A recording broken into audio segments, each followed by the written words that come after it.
Assalamualaikum warahmatullahi wabarakatuh. Innal hamdalillah nahmaduhu wa nasta'inuhu wa nastaghfiruhu wa natubu ilaih wa na'udzu billahi min shururi anfusina wa sayyiati a'malina. Man yahdihillahu fala mudilla lahu wa man yudlilhu fala hadiyalah. Wa asyhadu an la ilaha illallah wahdahu la syarika lah. Wa asyhadu anna Muhammadan abduhu wa rasuluh. Allahumma salli wa sallim wa barik ala nabiyyina Muhammadin wa ala alihi wa sahbihi wa man tabi'ahum bi ihsanin ila yaumiddin, amma ba'du. Alhamdulillahirabbil alamin. Anak-anakku sekalian, siswa-siswi kelas 5 SD Islam Unggulan Sahabat Kota Madiun, yang semoga Allah selalu senantiasa mencurahkan rahmat, taufik, hidayah serta karunia-Nya kepada kita sekalian. Allahumma amin. Kita bersyukur kepada Allah Subhanahu wa taala kembali pada kesempatan yang berbahagia ini, ya, kalian bisa berjumpa kembali dengan Ustaz Abu Zakaria untuk melanjutkan pelajaran SKI di kelas 5. Baik, langsung saja, ya, kita ulas sedikit apa yang sudah kita bahas pada pertemuan yang lalu. Pada pertemuan yang terakhir kita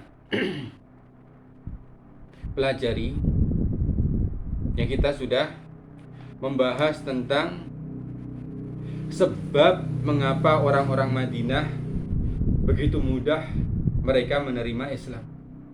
Ternyata di sana ada jasa orang-orang Yahudi.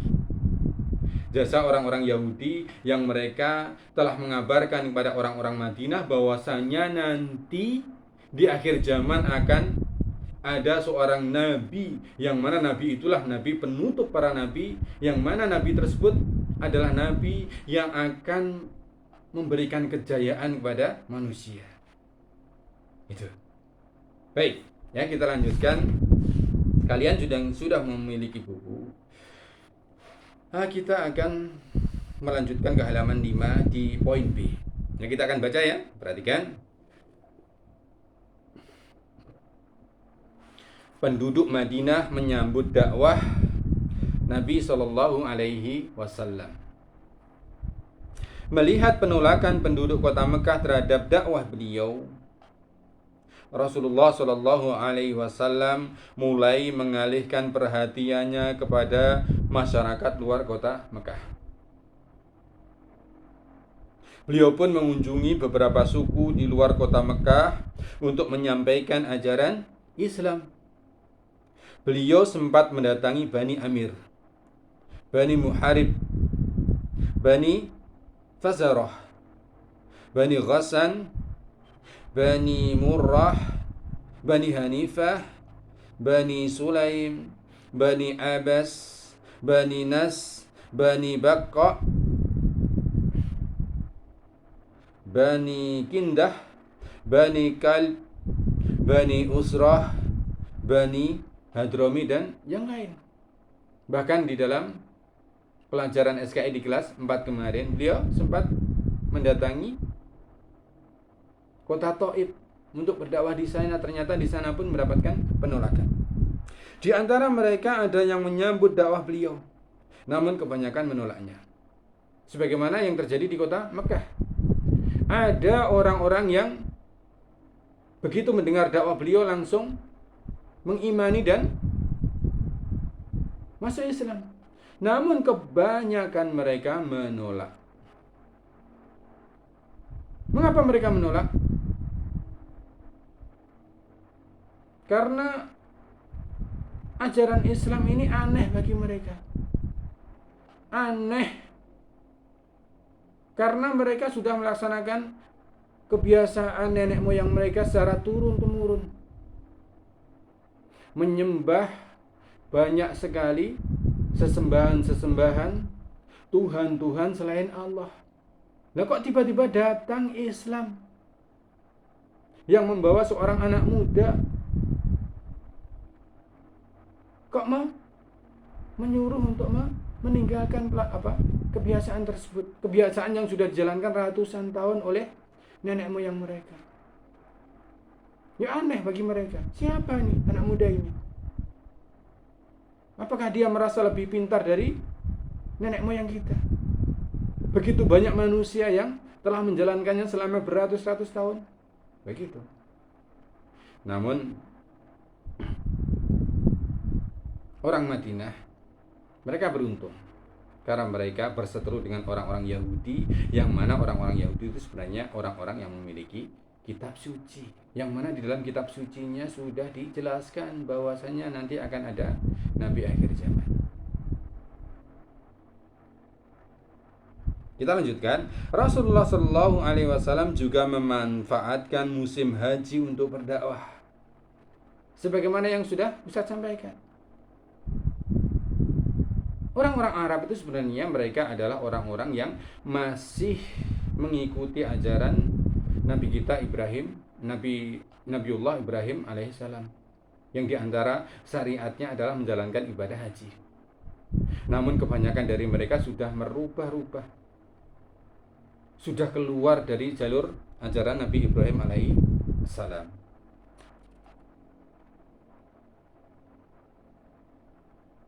Dan mereka ternyata orang-orang seantero Arab, bukan hanya dari Mekah, dari seluruh penjuru jazirah Arab. Mereka terbiasa berkumpul di kota Mekah pada saat ibadah haji di bulan Dzulhijjah.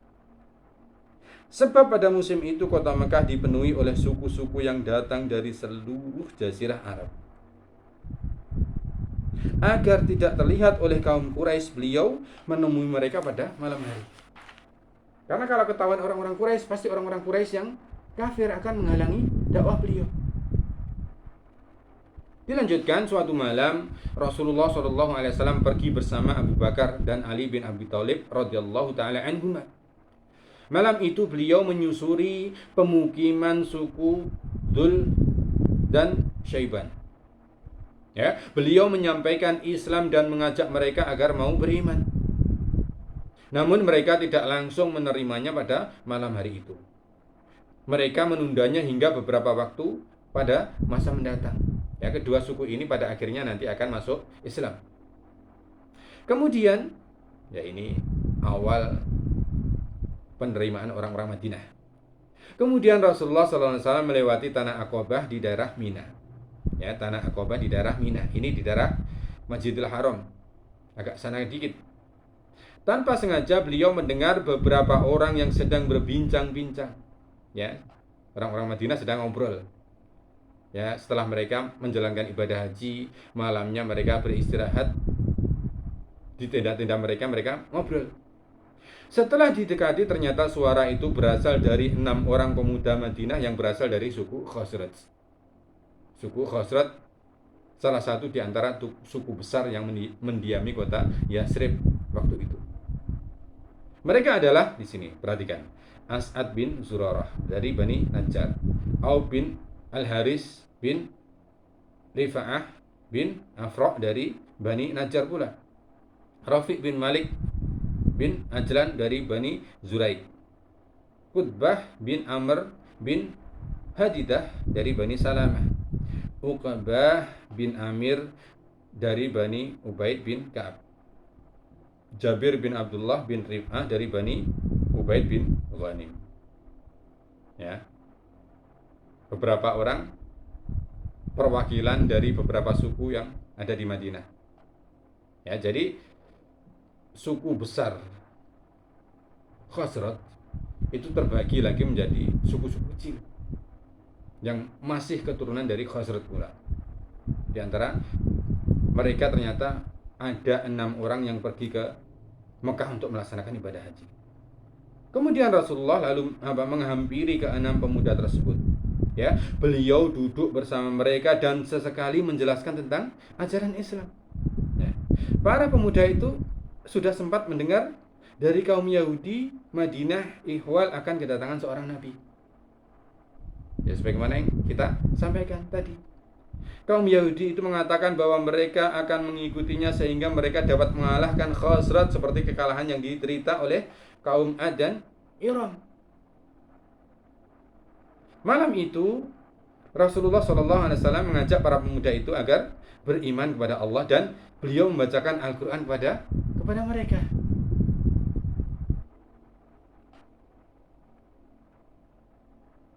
Dan mereka karena sudah mengetahui kabar dari orang-orang Yahudi, mereka langsung saja percaya dan mereka mengikuti apa-apa yang diajarkan oleh Nabi Shallallahu Alaihi Wasallam. Mereka mengatakan, demi Allah, ya, tidak diragukan lagi. Dialah Nabi yang diceritakan oleh orang Yahudi. Ucap salah seorang di antara mereka sambil meyakinkan teman-temannya. Siapa lagi kalau bukan ini? Kita harus segera memenuhi ajakannya. Kita harus masuk Islam. Begitu. Jangan sampai orang-orang Yahudi itu lebih dahulu mengikutinya. Jangan sampai orang-orang Yahudi itu lebih dahulu menjadi pengikutnya. Saking seringnya mereka itu mendapatkan berita dari orang-orang Yahudi, mereka itu yakin sekali. Yakin sekali. Maka malam itu ke-6 pemuda Madinah itu mereka langsung bersahadat dan mengikrarkan keislaman mereka dengan mantap dan yakin. Mereka berharap agama ini dapat mendamaikan antara suku Aus dan Khazraj yang lama berperang. Karena sebagaimana yang disampaikan pada pertemuan yang lalu, suku Aus dan Khazraj itu mereka sebenarnya bersaudara. Karena diadu domba oleh orang-orang Yahudi, mereka berperang dalam waktu yang sangat lama, beratus-ratus tahun. Sekembalinya para pemuda itu ke kota Madinah yang masih bernama Yasrib, mereka membawa risalah Islam dan menyebarkannya di sana. Mereka juga mengabarkan bahwa Nabi utusan Allah pada zaman ini benar-benar telah datang di kota Mekah. Dari hari ke hari nama Nabi Muhammad SAW pun semakin sering disebut-sebut oleh penduduk Madinah. Ya. Ke-6 pemuda yang pulang tadi, ketika mereka masuk Islam, mereka tidak ingin menyembunyikan Islam. Karena mereka adalah orang-orang yang menjadi perwakilan orang-orang Madinah waktu itu. Mereka adalah para tokoh. Ya, mereka adalah para tokoh pembesar-pembesar. Maka mereka tidak perlu khawatir, tidak perlu takut menyampaikan pada orang-orang Madinah. Maka begitu pulang mereka mendakwahkan Islam kepada orang-orang Madinah dan dengan perantaraan apa yang kita sampaikan tadi. Kebanyakan orang-orang Madinah itu sudah sering mendengarkan kabar orang-orang Yahudi. Hampir ketika menyampaikan dakwah Islam itu jarang yang menolak di kota Madinah. Ya, kita lanjutkan pada poin C. Baiat Aqabah. Baiat Aqabah pertama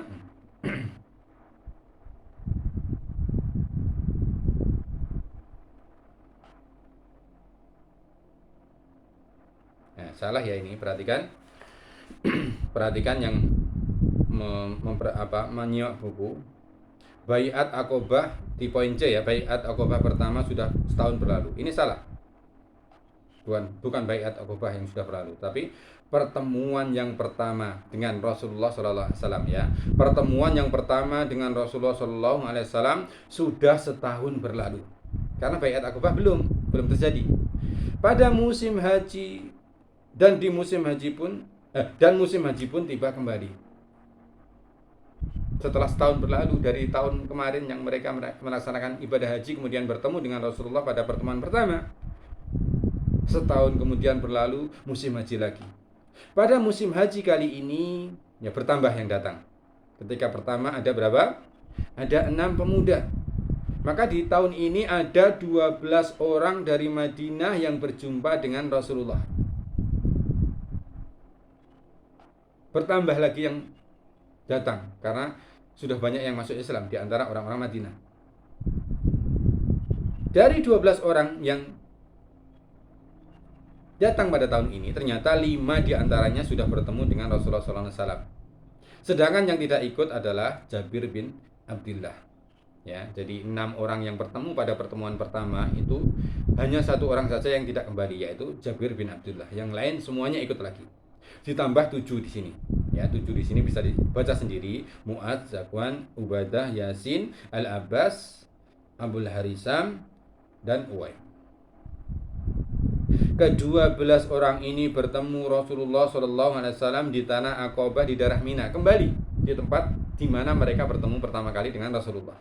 Di Aqabah inilah mereka berbaiat kepada Rasulullah. Pada pertemuan kedua ini mereka mulai yakin dengan seyakin-yakinnya ajaran ini. Karena itu mereka berbaiat. Apa itu baiat?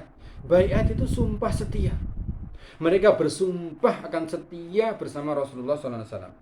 Baiat ini dikenal dengan baiat Aqabah yang pertama. Baiat Aqabah yang pertama. Dalam baiat ini mereka berjanji tidak akan mensekutukan Allah. Mereka berjanji akan meninggalkan kebiasaan nenek-nenek moyang mereka. Tidak akan mencuri, tidak akan membunuh anak-anak mereka sendiri, tidak akan mengumpat, tidak akan memfitnah, dan tidak menolak untuk berbuat kebaikan. Nah, mereka mulai paham dengan syariat-syariat yang dibawa Nabi SAW, dan mereka berjanji untuk mengikuti. Siapa yang memenuhi baiat ini niscaya mendapat jaminan surga. Adapun orang yang melanggarnya, maka semuanya terserah Allah. Hanya Allah yang berkuasa untuk menyiksa, dan Dia pula yang dapat mengampuni dosa. Makanya di sini disampaikan Rasulullah, barang siapa menjalankan apa-apa yang sudah disepakati dalam baiat ini, jaminannya surga. Sedangkan yang melanggar, kalau dia bertobat, ya bisa jadi Allah akan mengampuni. Kalau dia tidak mau bertobat, bisa jadi Allah menyiksanya. Begitu. Setelah itu mereka kembali ke Madinah. Nah, pada pertemuan yang kedua ini, di tahun yang kedua ini, ketika mereka kembali ke Madinah, Rasulullah mengutus sahabat yang bernama Mus'ab bin Umair untuk bersama mereka. Jadi mereka tidak sendirian. Mereka didampingi oleh seorang sahabat yang berasal dari kota Mekah yang sudah paham begitu banyak tentang Islam. Tujuannya apa? Agar sahabat ini bisa berdakwah kepada penduduk Madinah untuk menjelaskan tentang Islam kepada mereka dengan lebih luas. Mus'ab diminta untuk mengajarkan Al-Quran dan ajaran-ajaran Islam lainnya. Ajaran Islam pun mulai berkembang di kota Madinah. Di sana kaum muslimin dapat beribadah dan menjalankan ajaran agamanya tanpa mendapatkan gangguan. Ya, tanpa mendapatkan gangguan. Setahun sudah Mus'ab bin Umair berdakwah di Madinah, dan dengan izin Allah banyak dari suku Aus dan Khazraj yang memeluk Islam. Musim haji pun tiba kembali di tahun ketiga. Di tahun ketiga, ya. Di tahun ketiga, di tahun pertama 6 orang, di tahun kedua berapa? 12 orang. Di tahun ketiga ini Mus'ab kembali ke kota Mekah bersama 75 orang kaum muslimin dari kota Madinah. Masya Allah, bertambah terus. Mereka terdiri dari 73 orang laki-laki dan 2 orang perempuan. Ingat, pada pertemuan pertama 6 orang laki-laki. Pada pertemuan kedua 12 orang laki-laki.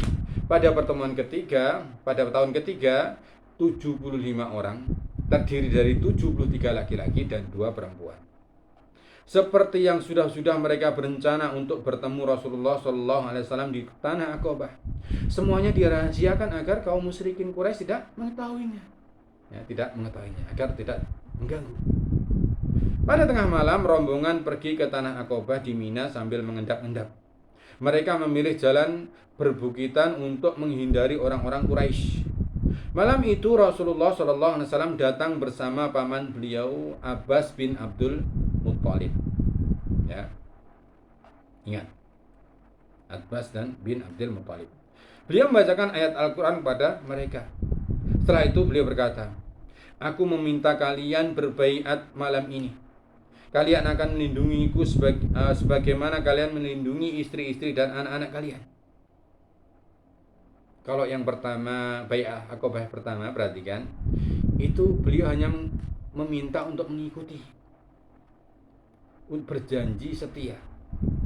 Namun pada bai'at yang kedua ini, di pertemuan ketiga melaksanakan bai'at yang kedua,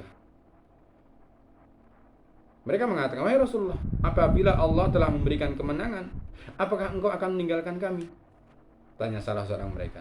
Aku akan menjalani hidup bersama kalian. Ini janji Rasulullah SAW, dan akhirnya nanti dipenuhi.